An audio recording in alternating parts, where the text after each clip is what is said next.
Hello and welcome back to my show. Happy Friday. Hope you're all doing well. Let's get to some news or some business. You remember how I mentioned that over 100,000 businesses closed their doors for good? Well, here we get the exact amount now.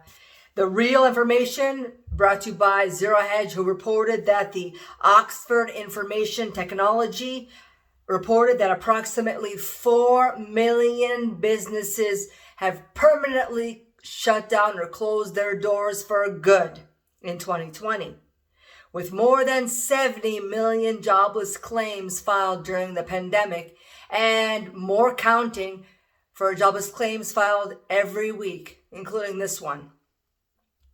So we wanted to clarify that. And the Economic Policy Institute reported that 25 million people are unemployed. Either they're unemployed, they're underemployed, or they have pulled out of the job force completely. Now, Zero Hedge reports what I expected, that the middle class would be annihilated.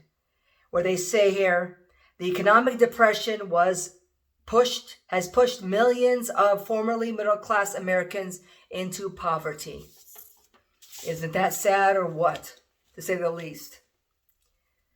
The Bureau of Labor Statistics says that 2.4 million people were unemployed for 52 weeks in the month of March. Oh my. While Powell has good news, he's the greener grass on the other side. And he also has miscellaneous news. So let's get to the good news first. He says, quote, there are a number of factors that are coming together to support a brighter outlook for the U.S. economy, Powell said. And in the same breath, he said many Americans who are out of work will struggle to find new jobs because some industries will likely be smaller than they were before the pandemic. It's not like they were strong and then they were told to shut down, downsize, where they were eventually wiped out. Oh, no. That's why prices are going up. The demand is going up, but so are the prices, because the cost of goods and services have went up because a lot of those industries were shut down and slowed down during the pandemic. So it affected them, where they're getting high costs for products and services, and they're passing it down to us, the consumer, which is a known fact, right? That's oil, paint industries, chemical industries, steel, wood, construction materials, and the labor, gas products, gas in general, diesel, food and beverage. Check out the meat prices. Everything is like crazy high in the market. Don't you think so? Tell me what's happening in your neck of the woods. I'd like to see it, because it's like I buy a certain amount of money, enough for groceries, and it's like, where did it go? Seriously. I just went shopping last week. Whew.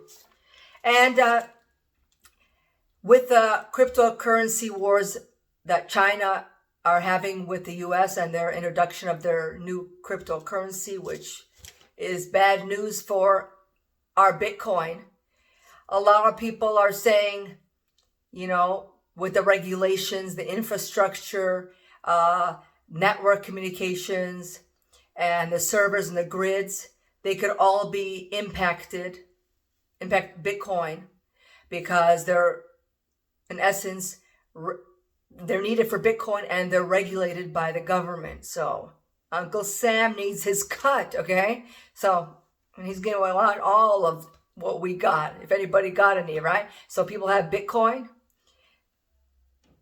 When it gets time to cash out or have a lot of Bitcoins, the government will want to get a large sum of that, so you don't make your bank account fancy. You hear me?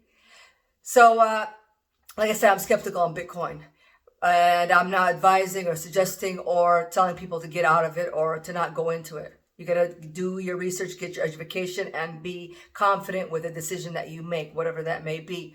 Now, I have been reading and listening to economist gurus, people in the financial world, and they've all basically said the same thing. Gold, silver are undervalued assets. That would be the way to go if you don't want to be quote, digitally surveillanced by the government. That's the way to go. Specifically, they say gold. Gold is, people are pulling out of gold to get to Bitcoin. That's what the economists are saying. Financial strategists are saying that's why right now gold doesn't look like it's something that people want to buy. Instead, they want to get into Bitcoin. But gold, they say, is a lifesaver. That's your life-saving raft, is what they're saying. And that could give you the purchasing power that you need. Gold, silver, undervalued.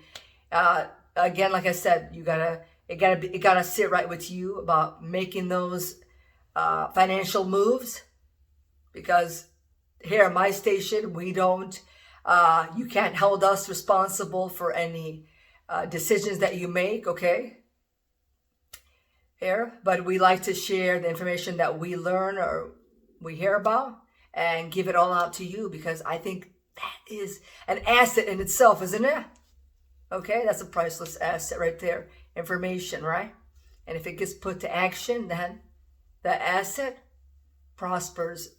You have more purchasing power in the event of that happening. So there's just a lot going on with China, the cryptocurrency. They have cornering the Bitcoin. So, and we said yesterday where Peter Thiel is advising the U.S. to purchase more Bitcoin, or the governments to get in on Bitcoin. We'll have to wait and stay tuned to find out if that's going to happen or not. But yeah, that's my spiel. That's my 2 cents.